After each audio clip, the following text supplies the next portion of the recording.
ಅರಸೀಕೆರೆಯ ನನ್ನ ತಂದೆ ತಾಯಂದಿರಿಗೆ ನಾನು ಹೇಳ್ತಕ್ಕಂಥದ್ದು, ನಾನು ಅರಸೀಕೆರೆಗೆ ಅಧಿಕಾರಿಗಳು ವಿರೋಧ ಇದ್ದರೂ ಇಂಜಿನಿಯರಿಂಗ್ ಕಾಲೇಜ್ನ ಕೊಡಲಿಕ್ಕೆ ಕಾರಣ ಅರಸೀಕೆರೆಯಲ್ಲಿ ನೀರಾವರಿ ಪ್ರದೇಶ ಇಲ್ಲ, ಬಡತನ ಇದೆ, ಅಲ್ಲಿಯ ಮಕ್ಕಳಿಗೆ ಒಳ್ಳೆ ವಿದ್ಯೆ ದೊರಕಲಿ, ಆ ಮಕ್ಕಳು ನಮ್ಮ ಥರ ಬೆಳಿಬೇಕು ಅಂತ ಹೇಳಿ ಅರಸೀಕೆರೆಗೆ ಇಂಜಿನಿಯರಿಂಗ್ ಕಾಲೇಜನ್ನು ಸ್ಯಾಂಕ್ಷನ್ ಮಾಡಿ ಬಾಲಣ್ಣನಿಗೆ ಹೇಳಿದೆ.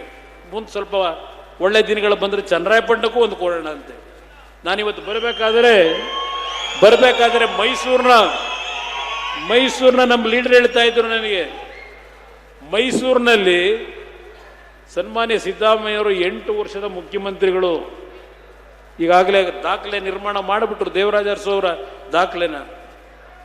ಒಂದೇ ಒಂದು ಸರ್ಕಾರಿ ಕಾಲೇಜ್ ಇಲ್ಲ, ಇಂಜಿನಿಯರಿಂಗ್ ಕಾಲೇಜು ಮೈಸೂರು ಜಿಲ್ಲೆಯಲ್ಲಿ. ಏನು ಮಹೇಶಣ್ಣ ಇದೆಯಾ? ಸರ್ಕಾರಿ ಕಾಲೇಜ್ ಇದೆಯಾ ಅಲ್ಲಿ ಮೈಸೂರಲ್ಲಿ? ಒಂದು ಇಂಜಿನಿಯರಿಂಗ್ ಕಾಲೇಜ್ ಇಲ್ಲ. ಅದೇ ಹಾಸನ ಜಿಲ್ಲೆಯಲ್ಲಿ 3 ಸರ್ಕಾರಿ ಇಂಜಿನಿಯರಿಂಗ್ ಕಾಲೇಜು. ಏನು ಮಾಡಿದ್ದಾರೆ ದೇವೇಗೌಡರ ಕುಟುಂಬ? ಆ ಪ್ರಶ್ನೆಯನ್ನು ಇಡ್ತಕ್ಕಂಥ ಮಹಾನ್ ನಾಯಕರುಗಳಿಗೆ ದೇವೇಗೌಡರ ಮಗ, ಈ ಜಿಲ್ಲೆಯ ಮಗ 3 ಇಂಜಿನಿಯರಿಂಗ್ ಕಾಲೇಜ್ ಕೊಟ್ಟಿದ್ದೇನಪ್ಪ.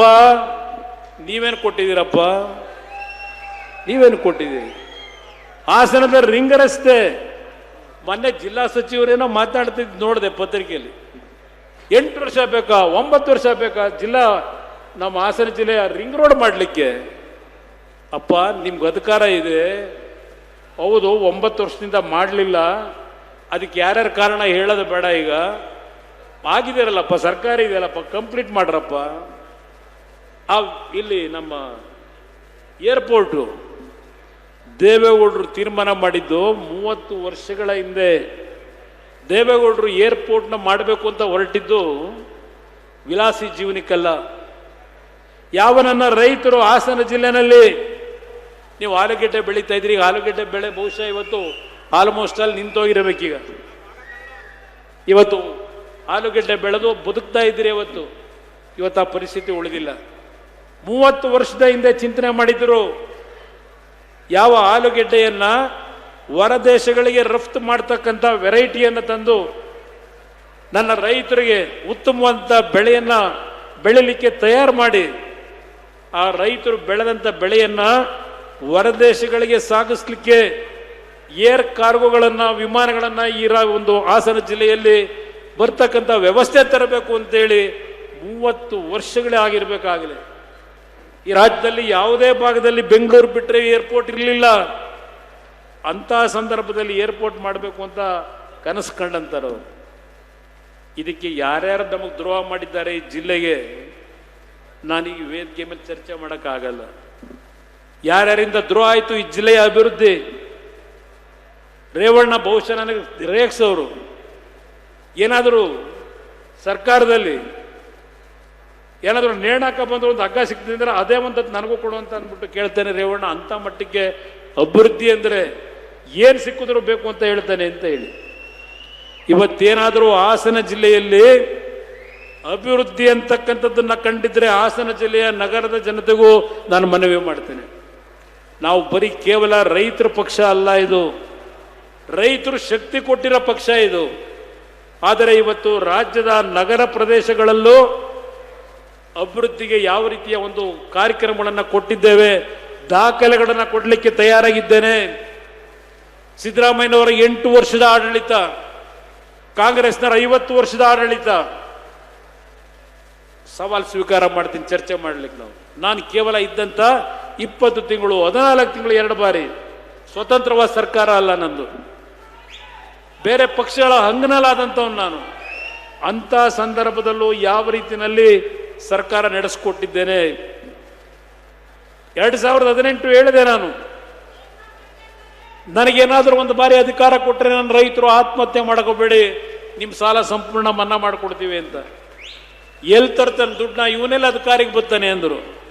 ಕೊನೆಗೆ ಸದ್ಯ ಅವರೇ ನಮ್ಮ ಮನೆ ಬಾಗಿಲಿಗೆ ಬಂದರು ಸ್ವಲ್ಪ ದಿವಸ. ಅವತ್ತು ನಾನು ಅವ್ರ ಜೊತೆ ಸೇರಕ್ಕೆ ನಮ್ಮ ಮನಸ್ಸು ಒಪ್ಪಿರಲಿಲ್ಲ. ಆದರೆ ನನಗೆ ಒಂದು ಮನಸ್ಸಿನಲ್ಲಿತ್ತು, ನನ್ನ ರೈತರಿಗೆ ಸಾಲ ಮನ್ನಾ ಮಾಡ್ತೀನಿ ಅಂತ ಹೇಳಿದ್ದೆ. ಏನಾದರೂ ಮಾಡಿ ಅದನ್ನು ಮಾಡ್ಲಿಕ್ಕೆ ಸಾಧ್ಯ ಆದರೆ ಮಾಡಬೇಕು ಅಂತ ಹೇಳಿ ಆ 14 ತಿಂಗಳ ಆಡಳಿತದಲ್ಲಿ 25,000 ಕೋಟಿ ಹೊಂದಿಸಿ ಬಹುಶಃ ಹಾಸನ ಜಿಲ್ಲೆಯಲ್ಲಿ ಇದ್ದಾರೆ ನಮ್ಮ ಶಾಸಕರು. ಅಡ ಹಿಂದಿನ ಸರ್ಕಾರದಲ್ಲಿ ಏನೋ ಒಂದು ರಾಹುಲ್ ಗಾಂಧಿ ಹೇಳ್ದ ಅಂತ 50,000 ಸಾಲ ಮನ್ನಾ ಅಂತ ಹೇಳವ್ರೆ, ನೀನು ಏನಾದರೂ ಮಾಡಿ ಸಹಕಾರಿ ಕ್ಷೇತ್ರದ್ದು ಇನ್ನೊಂದು ರೌಂಡ್ ಸಾಲ ಮನ್ನಾ ಮಾಡು ಅಂದರು. ಮೊದಲು ಇವರೆಲ್ಲ ಹೇಳಿದ್ರು, ರೇವಣ್ಣ ಅವರು ಬಾಲು ಇಲ್ಲ, 25,000 ಕೊಟ್ಬಿಡು ಸಾಕು ನಾನು ರೈತರಿಗೆ ಅಂದರು. ನಾನು 25 ಕೊನೆಗೆ ಒಪ್ಕೊಂಡ್ರೆ, ಇಲ್ಲ ಒಂದು 50,000ನಾದರೂ ಮಾಡು. ಕೊನೆಗೆ ನಾನು ಇವ್ರಿಗೆ ಯಾರಿಗೂ ಹೇಳಲಿಲ್ಲ. ಬಜೆಟ್ ಪುಸ್ತಕ ಓದಬೇಕಾದರೆ ಸಹಕಾರಿ ಕ್ಷೇತ್ರದ ರೈತರಿಗೂ ಪುನಃ ಈ ನಾಡಿನಲ್ಲಿ 1 ಲಕ್ಷ ರೂಪಾಯಿನ ಸಾಲ ಮನ್ನಾ ಮಾಡ್ತಕ್ಕಂಥ ತೀರ್ಮಾನ ಮಾಡಿದೆ. ಅದರಿಂದ ಇವತ್ತು ನಿಮ್ಮ DCC ಬ್ಯಾಂಕ್ಗಳು ಬದುಕವೆ, ಅದರಿಂದ ಬದುಕಿದ್ದಾವೆ. ಇವರೇನು ಕೊಟ್ಟಿದ್ದಾರೆ 5 ವರ್ಷದಲ್ಲಿ ಹೇಳಿ ಇವರು ರೈತನಿಗೆ. ನಾನು 25,000 ಕೋಟಿ ಮನ್ನಾ ಮಾಡಿದಾಗ ಯಾವ ಈ ರಾಜ್ಯದ ದೇಶದ ಪ್ರಧಾನಮಂತ್ರಿಗಳು ನರೇಂದ್ರ ಮೋದಿ ಅವರಿದ್ದಾರೆ, ಅವ್ರ ಮುಂದೆ ಹೋಗಿ ನಾನು ರೈತರ ಸಾಲ ಮನ್ನಾ ಮಾಡಿದ್ದೀನಿ, ನೀವು ಸಹಕಾರ ಕೊಡಬೇಕು, ನೀವು ದುಡ್ಡು ಕೊಡಿ ಅಂತ ಕೇಳಲಿಲ್ಲ. ನಾನು ಆ ಸಾಲ ಮನ್ನಾ ಮಾಡಿದ್ದು ನಿಮ್ಮ ದುಡ್ಡು, ನಿಮ್ಮ ತೆರಿಗೆ ಹಣ, ನಿಮ್ಮ ದುಡ್ಡಿಗೆ ಸಾಲ ಮನ್ನಾ ಮಾಡ್ತಕ್ಕಂಥದ್ದು ನಿಮ್ಮ ದುಡ್ಡಲ್ಲಿ ಮಾಡಿಕೊಟ್ಟೆ. ನಾನು ಸಾಲ ಮನ್ನಾ ಮಾಡ್ತಾ ಇದ್ದೇನೆ. ನಮ್ಮ ಕೂಲಿ ಕಾರ್ಮಿಕರು ಬೆಳಗ್ಗೆಯಿಂದ ಕಷ್ಟಪಟ್ಟು ಜೀವನ ಮಾಡಿ ಸಾಯಂಕಾಲ ಏನೋ ಒಂದು ಆ ದೇಹಕ್ಕೆ ದಂಡನೆ ಆಗಿರ್ತದೆ ಅಂತೇಳಿ ಬಾಟ್ಲು ತಗೋತಾರಲ್ಲ, ನಾನು ಸಾಲ ಮನ್ನಾ ಮಾಡಿದ್ದೀನಿ ಅಂತ ಈ ಸರ್ಕಾರದಲ್ಲಿ ಗ್ಯಾರಂಟಿ ಅಂತ ಹೇಳಿ 3 ಬಾರಿನೋ 4 ಬಾರಿನೋ ಆ ಕ್ವಾರ್ಟರ್ ಬಾಟಲ್ ರೇಟ್ ರೈಸ್ ಮಾಡಿದ್ರು, ನಿಮ್ಮ ಜೋಬಕ್ಕೆ ಕತ್ರೆ ಹಾಕಿದ್ರು. ಆ ಕೆಲಸ ನಾನು ಮಾಡೋದ್ನ. ದಯವಿಟ್ಟು ಇದೆಲ್ಲವನ್ನ ಯೋಚನೆ ಮಾಡಿ ಇವತ್ತು ಒಂದು ತೀರ್ಮಾನ ಮಾಡಿ, ಈ ಜಿಲ್ಲೆಯ ಜನತೆ ಮುಂದಿನ ಸಲ ಚುನಾವಣೆ ಯಾವಾಗಲೇ ಆಗಲಿ, ಇವತ್ತು BJP JDSನ ಮೈತ್ರಿ ನಾವೇನು ಉತ್ತಮ ಅಂತ ರೀತಿಯಲ್ಲಿ ಹೋಗ್ತಾ ಇದ್ದೇವೆ. ಪ್ರಧಾನಮಂತ್ರಿಗಳು ನನಗೆ ಒಳ್ಳೆ ಎಲ್ಲ ರೀತಿಯ ಸಹಕಾರ ಏನು ಕೊಟ್ಟಿದ್ದಾರೆ ಕೇಂದ್ರದ ಮಂತ್ರಿಯಾಗಿ ಕೆಲಸ ಮಾಡಲಿಕ್ಕೆ. ರೇವಣ್ಣ ಅವರು ಹಲವಾರು ಬಾರಿ ಈಗಲೂ ಹೇಳ್ತಾರೆ, ಹಾಸನ ಜಿಲ್ಲೆಯ ಯುವಕರಿಗೆ ಕೆಲಸ ಕೊಡಲಿಕ್ಕೆ ಏನಾದರೂ ಮಾಡಿ ಕಾರ್ಖಾನೆ ಮತ್ತಿಲ್ಲೇನಾದರೂ ತರಬೇಕು ಅಂತ ಹೇಳಿ. ಅದು ಒಂದು ಭಾಗ. ಇವತ್ತು ನಮ್ಮ ಜಿಲ್ಲೆಯಲ್ಲಿ ವಿಶೇಷವಾಗಿ ಬೇಲೂರು, ಸಕಲೇಶ್ಪುರ ಭಾಗದಲ್ಲಿ ನಮ್ಮ ರೈತ ಕುಟುಂಬಗಳು ವನ್ಯ ಪ್ರಾಣಿಗಳ ದಾಳಿಗೆ ಒಳಗಾಗಿ ಸಾವು ನೋವುಗಳು ಪ್ರತಿನಿತ್ಯ ಆಗ್ತಾ ಇದೆ. ಇತ್ತೀಚೆಗೆ ಒಂದು ವಾರದ ಹಿಂದೆ ಒಂದು ಹೆಣ್ಣು ಮಗಳು ಕಾಡಾನೆ.